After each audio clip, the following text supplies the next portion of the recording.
Analysis of governance overreach and land tenure complexity in rural subdivision management. Land ownership and legal status, tenure, excerpt.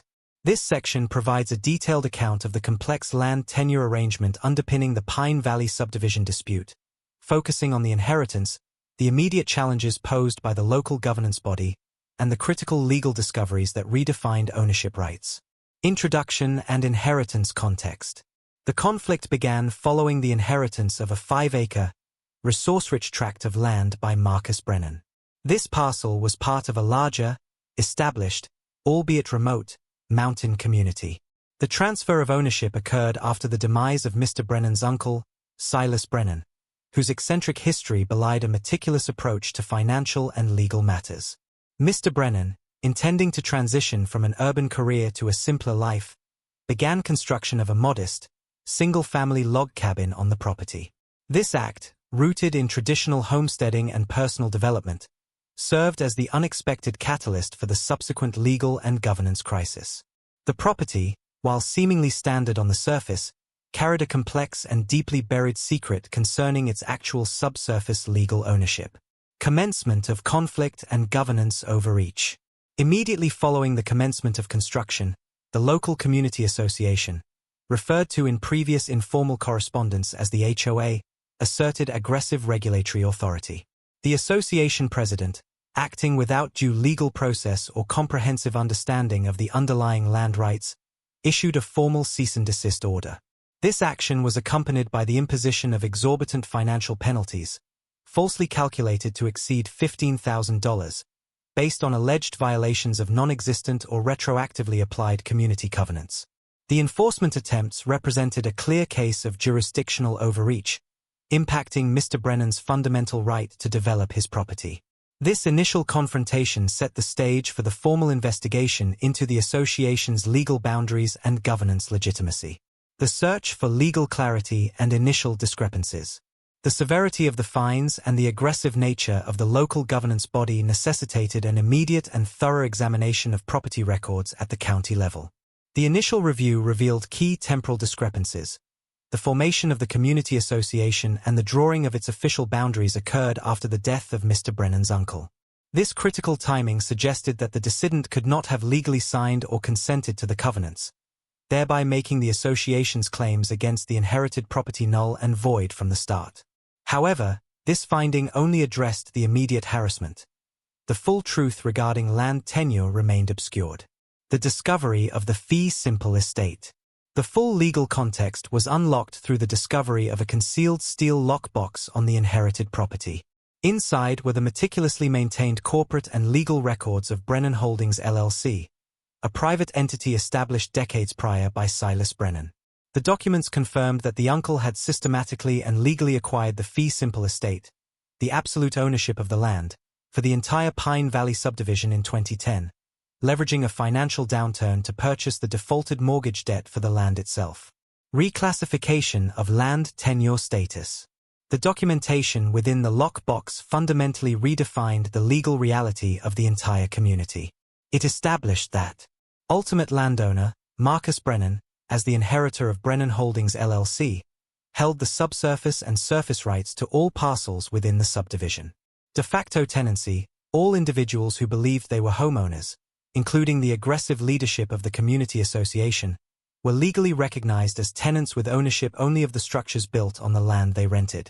Their regular payments, assumed to be mortgage installments or maintenance fees, were verifiably tracked as rent flowing directly into the LLC's accounts. This discovery transformed Mr. Brennan from a targeted landowner-facing harassment into the undisputed legal landlord of the entire jurisdiction, overturning the power dynamic and providing the necessary legal foundation to resolve the conflict and implement equitable land management solutions.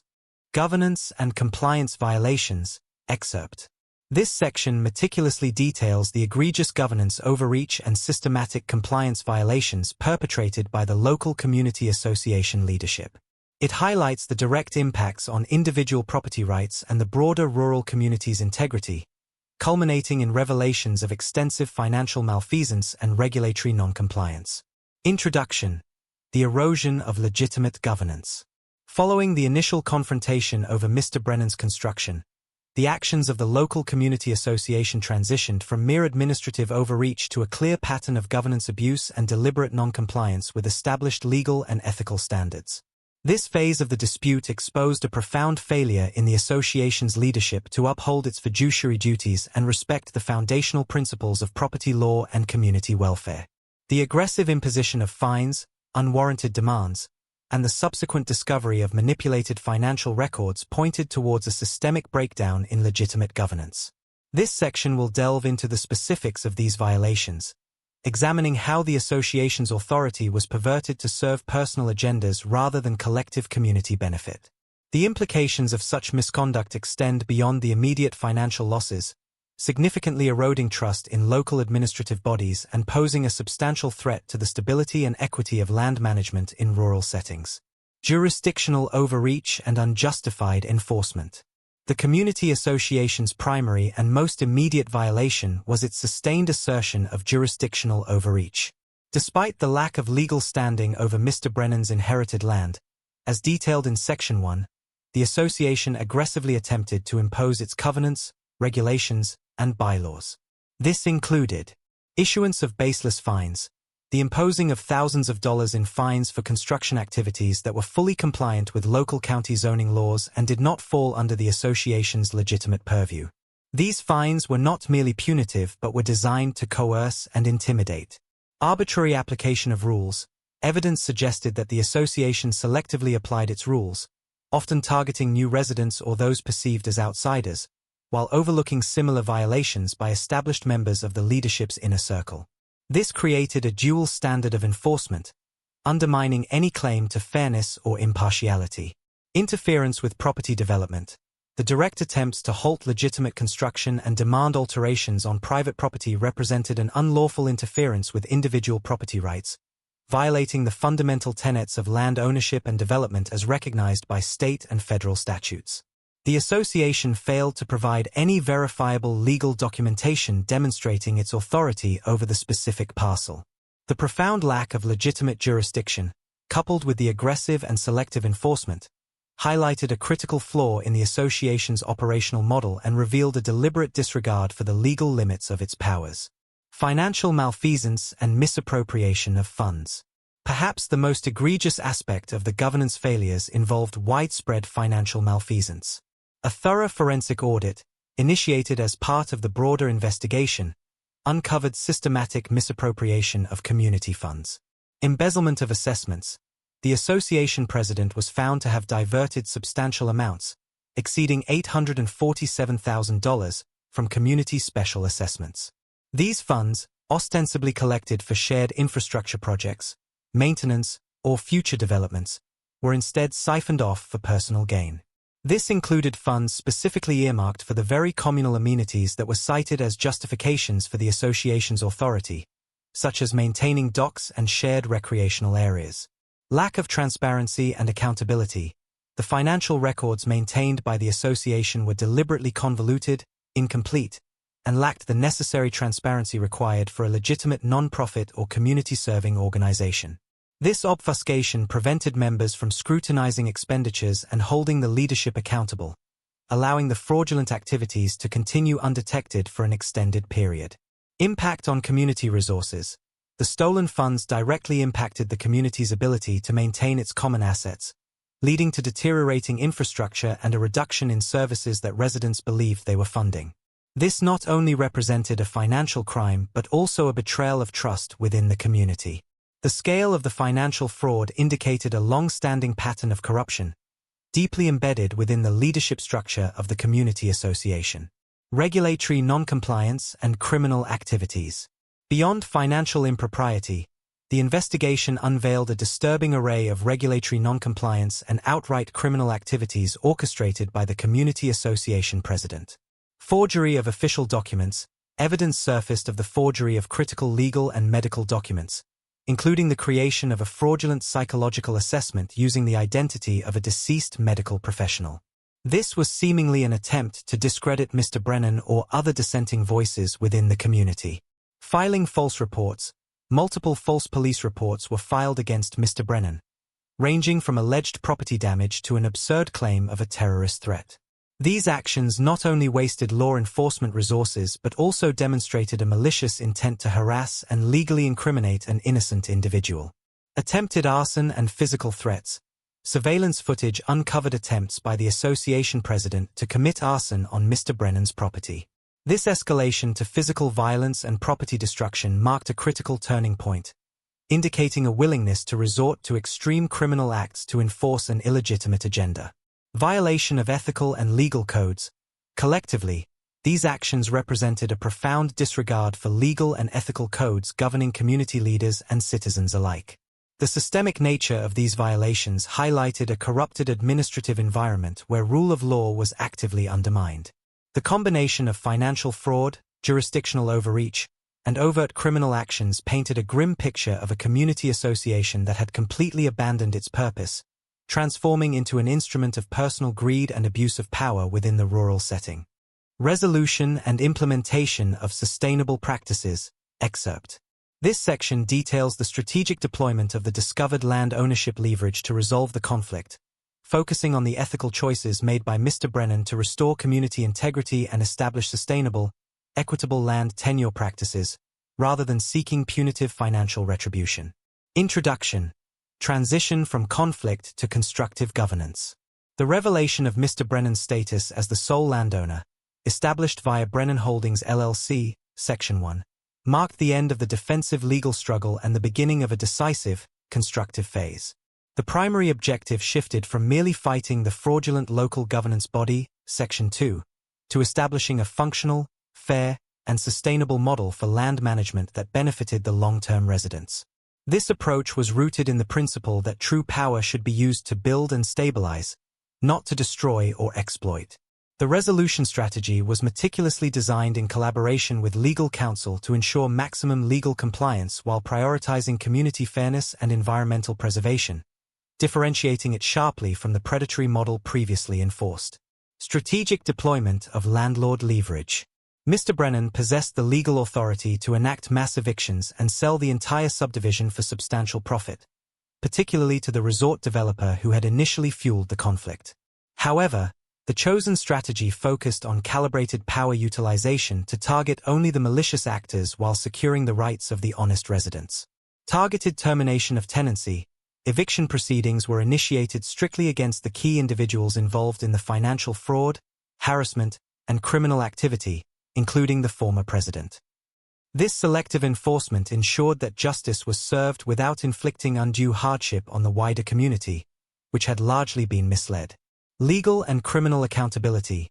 The evidence gathered, including financial records and surveillance footage of criminal acts, was systematically handed over to federal and county authorities. This ensured that the governance leader faced criminal prosecution for wire fraud, forgery, and filing false reports, establishing a precedent against malfeasance in rural administration. Community communication and transparency. The full truth about the concealed ownership and the extent of the fraud was presented to the community in a transparent public forum. This public disclosure was crucial for dissolving the fear and mistrust sown by the former leadership, paving the way for collective healing and future cooperation. Establishment of equitable land transfer mechanisms. The cornerstone of the sustainable resolution was the innovative program implemented to address the ambiguous land tenure status of the residents. Conversion to genuine ownership. Mr. Brennan offered long-term residents the opportunity to purchase the underlying land beneath their homes at the original cost basis, effectively converting their de facto tenancy into full and genuine land ownership, fee simple. This critical step stabilized the residents' equity and secured their long-term housing rights, which had been compromised for decades. Financial subsidies and support. To facilitate the transfer, the program offered zero-interest financing options, ensuring that financial constraints did not prevent families from achieving full ownership. This demonstrated a commitment to community welfare over profit maximization. Restitution and reinvestment. A portion of the funds recovered from the fraudulent activities was allocated as restitution to the defrauded families. This money was then cycled back into community improvements, reinforcing the principle that community resources must benefit the community. Commitment to conservation and natural resource preservation. Addressing the threat of external, unsustainable development, the original economic driver of the conflict, was a key component of the resolution. Donation of development rights, the valuable, strategically located development rights that the corrupt leadership had promised to the external resort developer were permanently and legally assigned to a Colorado conservation trust. This action immediately eliminated the primary incentive for future governance corruption and ensured that the surrounding mountain wilderness and critical habitats would remain protected. Support for rural environment. This act reinforced the ethical commitment to sustainable land use and the preservation of natural resources, setting a powerful example for other rural areas facing similar pressures from large-scale commercial interests. Legacy building. The Silas Brennan Community Justice Fund. To create a lasting legacy of integrity and support against future exploitation, a formal fund was established. The Justice Fund's mission. The Silas Brennan Community Justice Fund was created using monies recovered from the civil suit against the former leadership. Its mandate is to provide free legal aid and resources to families and small landowners fighting governance abuse and corruption across multiple states. Promoting ethical governance. This initiative serves as a proactive measure, transforming the hard-won experience into a mechanism for promoting ethical governance and defending property rights in rural communities nationwide. This final step ensured that the lessons learned from the Pine Valley conflict would benefit society far beyond the immediate subdivision. The comprehensive resolution successfully dismantled the corrupt structure, established a stable foundation for equitable land ownership, and cemented a powerful commitment to community and environmental welfare, proving that constructive action can effectively triumph over systemic abuse. Legal and policy implications. Excerpt. This section analyzes the profound legal and policy implications arising from the Pine Valley land tenure dispute. It examines the vulnerability of land management systems to corruption and proposes necessary legislative reforms to protect individual property rights and ensure ethical local governance in rural jurisdictions. Introduction. Systemic vulnerabilities exposed. The resolution of the Pine Valley dispute transcended a simple landlord-tenant settlement. It exposed critical systemic vulnerabilities within existing land governance frameworks and local community association regulations. The case revealed how a lack of transparency in subsurface ownership records, combined with inadequate oversight of private administrative bodies, can be exploited for criminal gain and the abuse of power. This section provides a focused legal analysis of the failures that allowed the fraud and harassment to persist, leading to key recommendations for policy adjustments necessary to safeguard the integrity of rural land tenure and community democracy. The implications are particularly relevant to the USDA's mandate regarding equitable land access and the stability of farming ranching communities often governed by similar compact administrative bodies.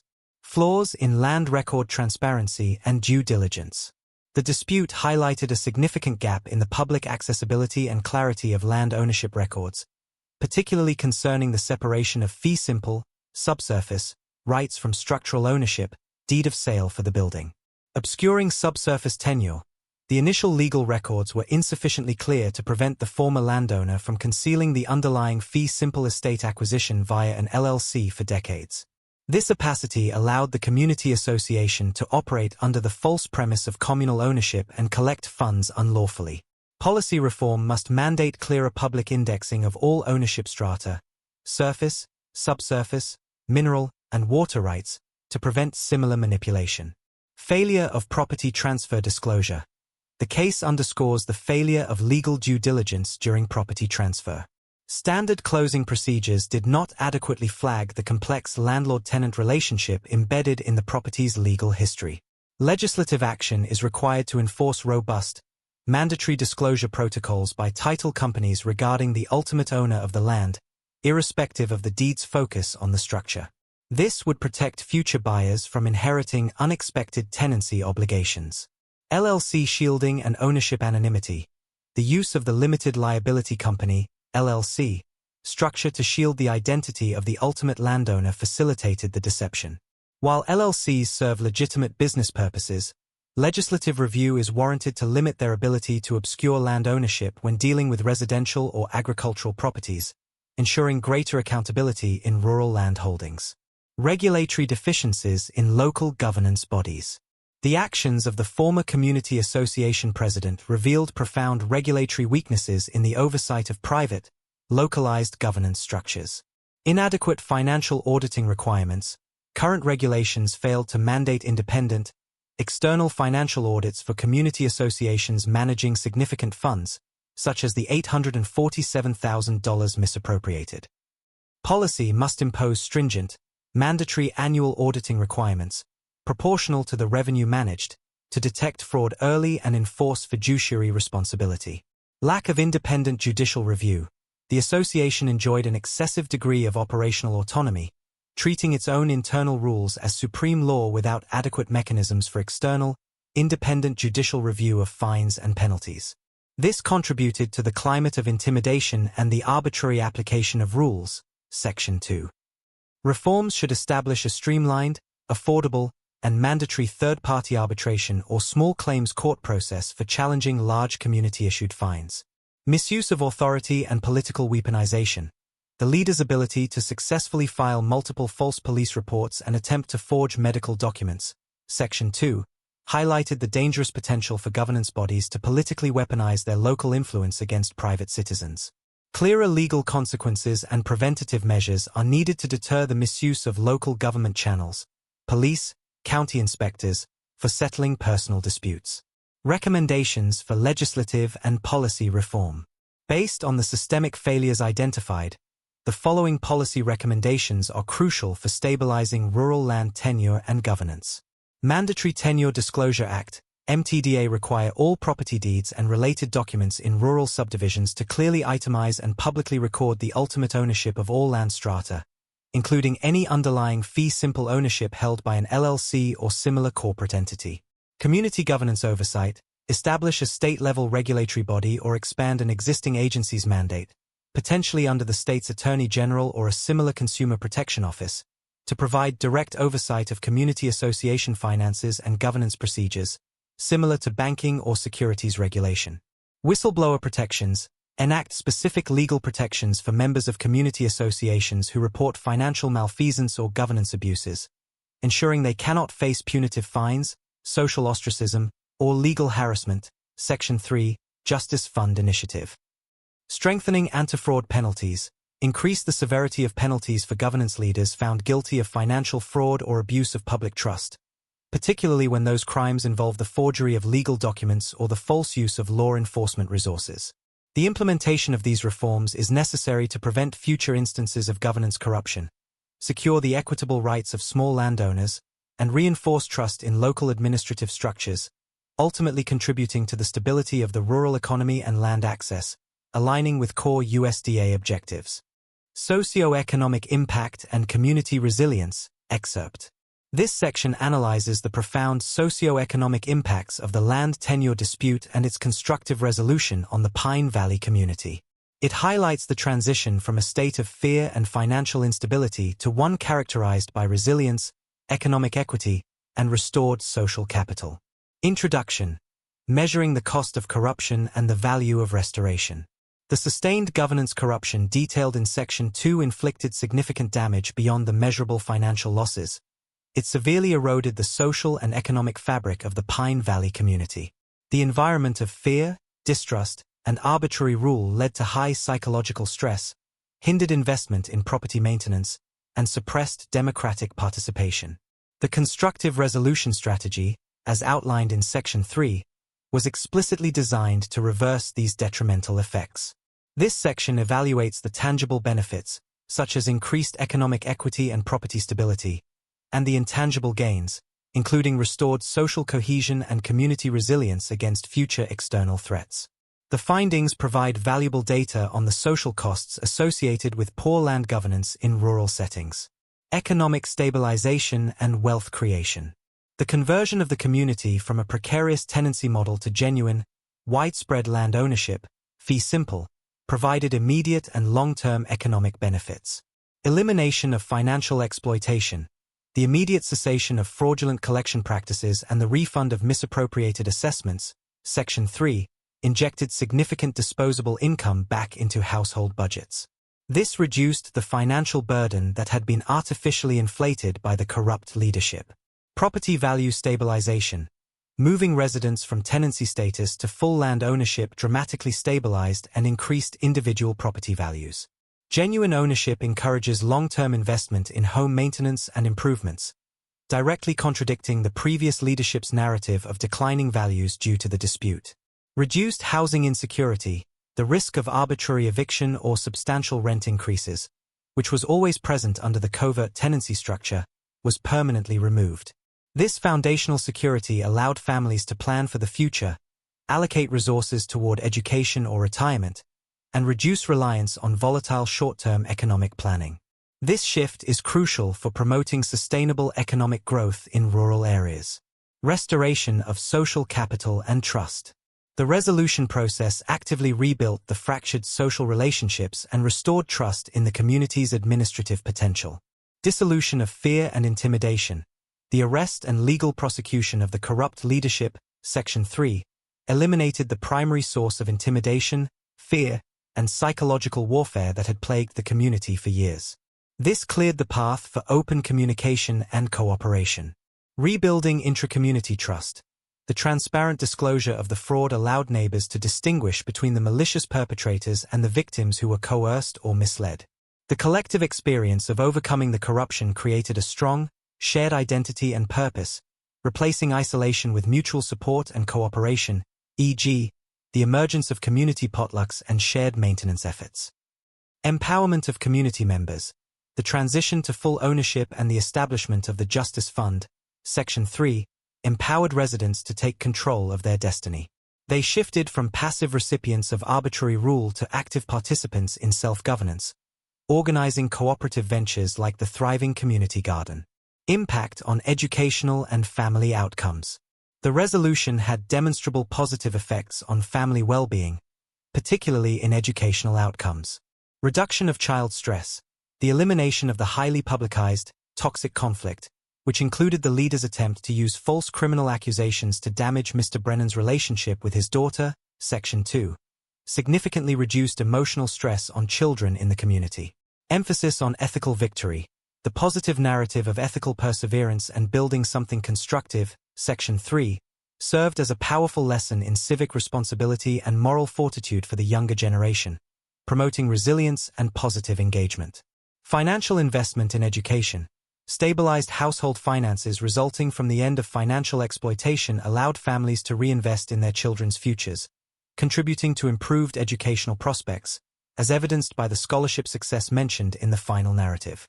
The Pine Valley case serves as a powerful illustration that ethical, transparent land governance is not just a legal requirement, but a vital precondition for generating long-term economic prosperity and robust social resilience in rural communities.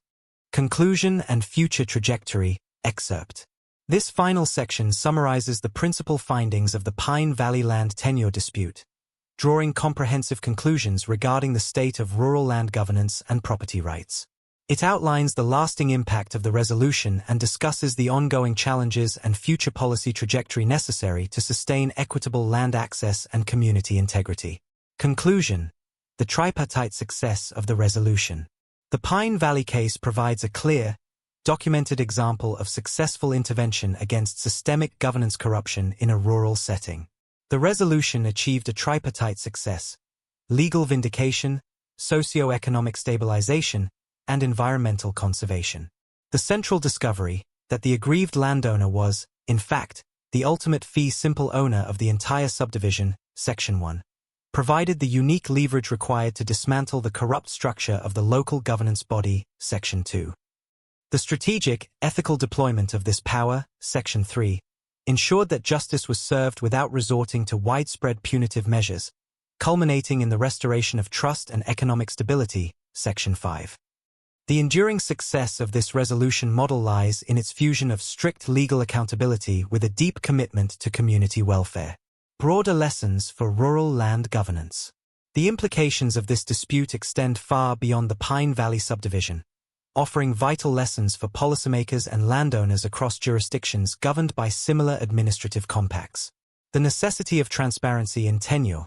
The core vulnerability exploited by the corrupt leadership was the lack of public transparency regarding subsurface land ownership, facilitated by the corporate shield of the LLC. This underscores the need for regulatory mandates, Section 4, to clearly disclose all layers of ownership, making land tenure unambiguous for both residents and oversight bodies. Preventing financialization of local power. The case demonstrated how governance structures can be co-opted and weaponized for external financial gain, e.g., selling out the land to resort developers. Policy must establish clear firewalls and greater oversight to ensure that the fiduciary duties of local associations remain focused strictly on community benefit, not personal profit or external corporate interests. The power of legal literacy and vigilance. Mr. Brennan's success was rooted in proactive legal investigation and meticulous record-keeping inherited from his uncle. This emphasizes the critical role of legal literacy and continuous vigilance for individual landowners in rural settings, particularly when dealing with complex or ambiguous property covenants. Future trajectory and ongoing challenges. Despite the significant achievements in Pine Valley, the structural challenges that allowed the corruption to flourish remain widespread, necessitating ongoing efforts. Scaling the Justice Fund model. The Silas Brennan Community Justice Fund, Section 3, provides a replicable model for restorative justice. The future challenge lies in securing continuous funding and expanding the legal assistance provided to vulnerable communities facing similar governance or land-grabbing issues, particularly those targeting agricultural or undeveloped properties. Legislative resistance to reform. Implementing the policy recommendations outlined in Section 4, such as mandatory tenure disclosure and independent oversight of community association finances, faces resistance from entities that benefit from current opacity, e.g., certain corporate development interests and title companies. Sustained advocacy is required to push these crucial legislative changes through state and federal levels. Sustaining community resilience. While trust has been restored in Pine Valley, Section 5, maintaining long-term community resilience requires ongoing effort. Future efforts must focus on training new, ethical leaders and embedding democratic, transparent processes within the new self-governance model to prevent the vacuum of power from being exploited again. Final affirmation of USDA objectives. The resolution aligns directly with the USDA's core mission to promote stable land tenure, protect individual property rights, and support sustainable economic development in rural America. By facilitating the conversion of tenants to genuine landowners and preserving the wilderness from predatory development, the Pine Valley outcome provides a compelling blueprint for how legal diligence, ethical leadership, and community action can collaboratively ensure the long-term health and prosperity of rural land and its inhabitants.